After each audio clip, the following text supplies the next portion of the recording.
सबसे पहले हमारे तरफ से हमारे बैरिस्टर असदुद्दीन अवैसी साहब खड़े होते हैं। मेरे भाइयों, आज हिंदुस्तान के अंदर ऐसा कोई मुद्दा नहीं है मुसलमानों के खिलाफ जिसके लिए अवैसी साहब ने पार्लियामेंट में आवाज नहीं उठाया है। ये मास्टर साहब जो खुद 15 साल बीजेपी के गोद में रहे, वो एमआईएम पार्टी को बीजेपी का बी टीम कहना चाहते हैं। मैं कहना चाहता हूं मास्टर साहब को, साहब आप वही है जो कल तक कह रहे थे मैं बीजेपी का दामन मरते दम तक नहीं छोड़ने वाला। तो मेरे भाइयों, मास्टर साहब के बातों पे नहीं आना है, वो भरोसा के लायक नहीं है। जब तक सीमांचल के अंदर हमारे मौजूदा एमएलए का टिकट अगर काट सकता है 11 करोड़ में, तो सीमांचल को भी बेच सकता है, कोचा धामन को भी बेच सकता है। तो मेरे भाइयों, किसी के बहकावे पे नहीं आना है। अरे मैं कहता हूँ ये मुस्लिम पार्टी नहीं है कि मैदान करबला में शहादत के जाम का इस्लाम का परचम है, नबी के गुलाम का, ना सुन्नी के ना सुन्नी, ना वहाबी ना शिया के इमाम का। अरे सिक्का चलेगा सिर्फ मोहम्मद के नाम का, अरे सिक्का चलेगा सिर्फ मोहम्मद के नाम का।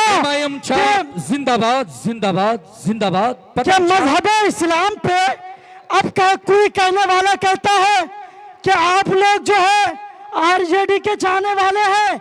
अरे मैं किस मिट्टी का हूँ, मैं उस मिट्टी की हैसियत से एक शेर पढ़ना चाहता हूँ कि मजहब इस्लाम का, मजहब इस्लाम पे हम सब जुल्म सितम नहीं करते। अरे मजहब इस्लाम पे चौथे मिसरे पे ताज चाहूंगा कि मजहब इस्लाम पे हम जुल्म सितम नहीं करते, वफाई के आड़ में हम सियासत नहीं करते। अरे मिट्टी के खोट में भी तो जाते हैं हासिल करके, वतन के मिट्टी को हम सब नापाक नहीं करते। अरे वतन के मिट्टी को हम सब नापाक नहीं करते। ज्यादा टाइम नहीं लूंगा, बस 1 मिनट के अंदर अपनी बात को खत्म करना चाहता हूं कि मैदान करबला में क्या अगर खिलाफ है, अगर खिलाफ है होने दो, जान थोड़ी है।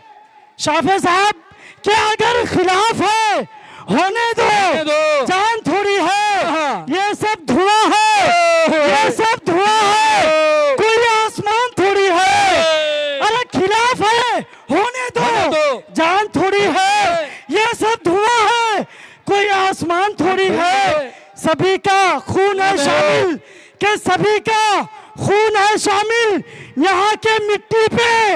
अरे किसी के बाप का हिंदुस्तान थोड़ी, अरे किसी के बाप का हिंदुस्तान थोड़ी है। अस्सलाम वालेकुम। सरवर भाई जिंदाबाद जिंदाबाद। पतंग छाप जिंदाबाद जिंदाबाद, पतंग छाप जिंदाबाद जिंदाबाद। ये थे जनाब अब्दुल हमीद साहब। अब बहुत सारे मेहमान आए हैं, इनको भी 2 मिनट। ये कोचा धामन की सरजमीन बता रही है कि इंशाअल्लाह चारों तरफ जब बटन में दबेगा, 5वां नंबर का जब बटन गूंजेगा, तो सिर्फ और सिर्फ पतंग का ही नाम गूंजेगा। मेरे भाइयों बुजुर्गों, मेरे साइड में खड़ी मेरी माँ बहनों, मैं ज्यादा समय मुझे नहीं मिला है। आप लोग जिनको सुनने के लिए भारी तादाद में बुजुर्ग लोग, मेरे चचा लोग, मेरे युवा साथी लोग आए हैं। कुछ ही देर में आप और हमारे बीच हिंदुस्तान के बैरिस्टर, हिंदुस्तान के वो महान हस्ती जनाब बैरिस्टर असदुद्दीन अवैसी साहब आप और हमारे बीच तशरीफ लाने वाले हैं। और हमारे बीच हमारे बड़े भाई जनाब शौकत अली तशरीफ ला चुके हैं। मैं सारे लोगों का तहे दिल से शुक्रिया अदा करता हूं।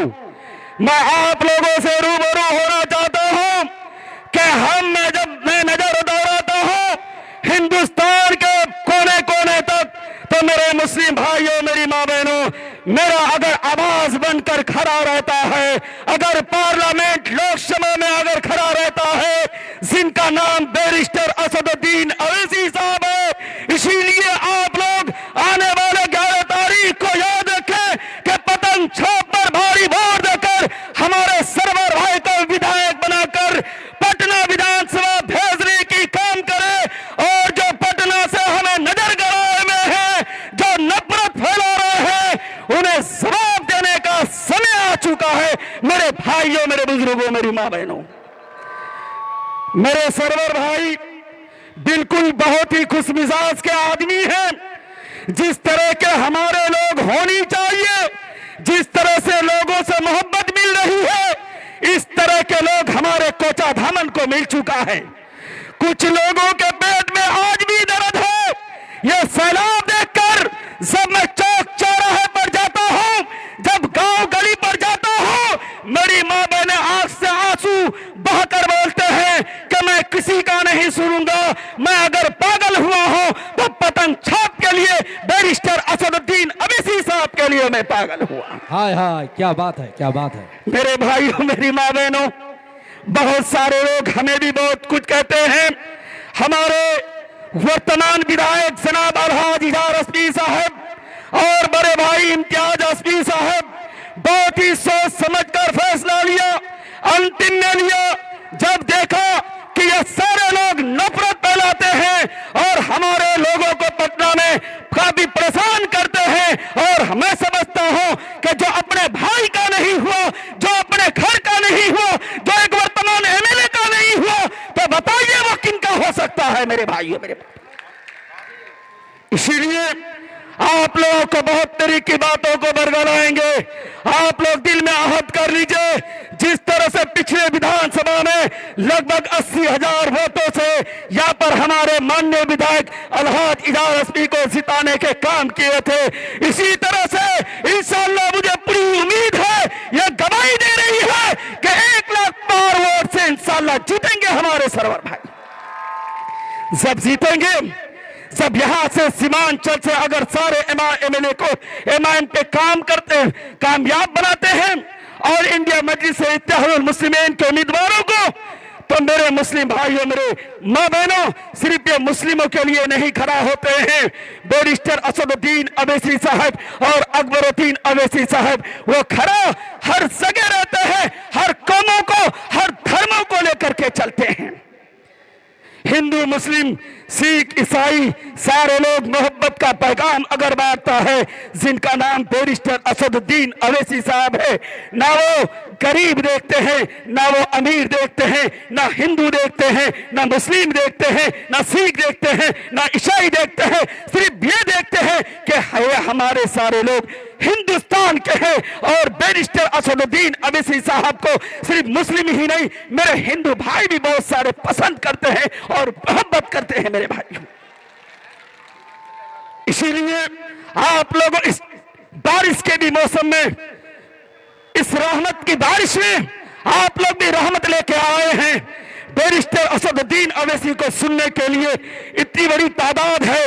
ये जनसलाब आप लोगों को लगातार बनाकर रखना है, और 11 तारीख को हमारे जनाब बड़े भाई सरवर आलम के हाथों को मजबूत कीजिए और हमारे साहिब चचा को मजबूत कीजिए, क्योंकि आपके सब भी सुख दुख हुआ, जब भी कोई परेशानी हुई तो आपके आवाज बनने का काम किया है। मेरे भाइयों, मेरी मां बहनों, मेरे बुजुर्गों, आप सबों को बताते चलो, हमारे सीमांचल की कोई बदहाली नहीं देखती है, हमारे सीमांचल के लिए कोई तालीम की बात नहीं करती है। हमारे सीमांचल में आज तक एएमयू इसी तरह का पड़ा हुआ है, कोई देखने वाला नहीं है।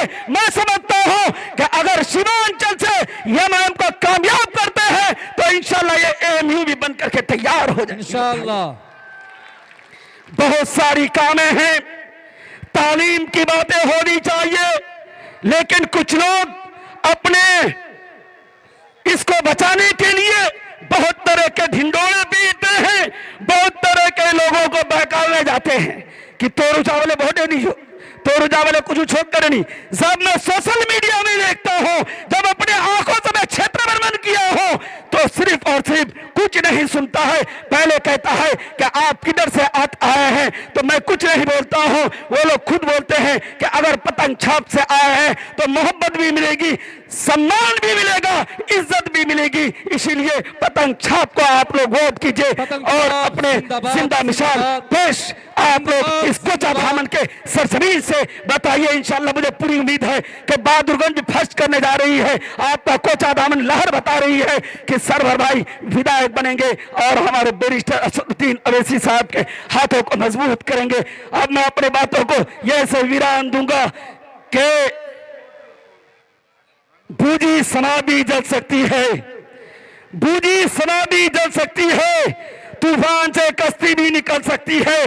होके मायूस यूं ना अपने इरादे बदल, इन लोगों की किस्मत कभी भी बदल सकती है। बहुत बहुत शुक्रिया।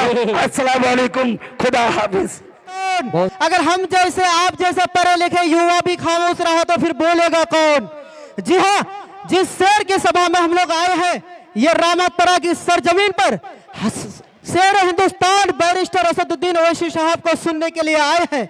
जी हाँ, हम लोगों की जबानों में अगर बोलने की कोई कला दी है तो ये हमारे शेर हिंदुस्तान, जी हाँ, बैरिस्टर असदुद्दीन ओवैसी साहब के मौजूदगी में जेर सरप्रस्त में हम लोगों ने आज मंच पर खड़ा होकर जालिमों की आंखों में आंख डालकर बोलने की यह ताकत पाई है।